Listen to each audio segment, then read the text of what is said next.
கிறிஸ்துவுக்குள் பிரியமானவர்களே, இந்த காலை வேளையிலே உங்களை சந்திப்பதில் மிகவும் மகிழ்ச்சி அடைகிறேன். நீதிமானுக்கு அநேக துன்பங்கள் வரும் என்று வேதாகமத்தில் எழுதப்பட்டுள்ளது. கர்த்தருக்கு பிரியமாய் நடந்தால் ஆசீர்வாதமாக இருக்கும், எந்த துன்பமும் வராது அப்படின்லாம் நம்ம நினைப்போம், அப்படி தானே? ஆனால் அப்படி கிடையாது.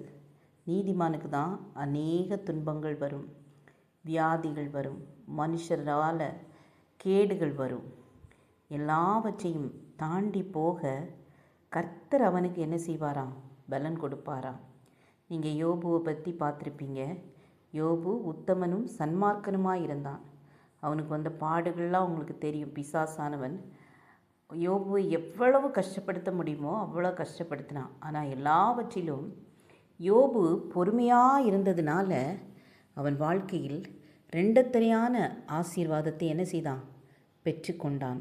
அதுபோல நாம் கர்த்தருடைய பிள்ளைகளாக இருக்கும்போது, அவருடைய பாதையில் நடக்கும்போது நிறைய தடை கற்கள் வரும், வேதனைகள் வரும், துன்பங்கள் வரும்.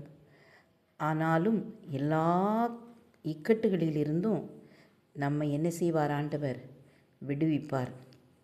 அதனால் சோர்ந்து போகாமல் கர்த்தருடைய பிள்ளைகளாகவே நாம் வாழ என்ன செய்யணும்? அவருடைய சமூகத்தில் நம்மை ஒப்பு கொடுப்போம்.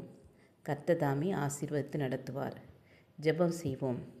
கிருபை இரக்கம் நிறைந்த கர்த்தாவே, நீதிமானுக்கு அநேக துன்பங்கள் உண்டு என்று உம்முடைய வேதம் சொல்லுகிறது. அந்த துன்பங்களை பார்த்து நாங்கள் சோர்ந்து போகாமல், மனமடிந்து போகாமல் உம்முடைய சமூகத்தில் நிலைத்திருக்கத்தக்கதான கிருபையை எங்களுக்கு நீங்கள் ஒவ்வொருவருக்கும் தரும்படியாய் ஜெபிக்கிறேன். இயேசுவின் நாமத்தில் பிதாவே, ஆமேன் ஆமேன். God bless you.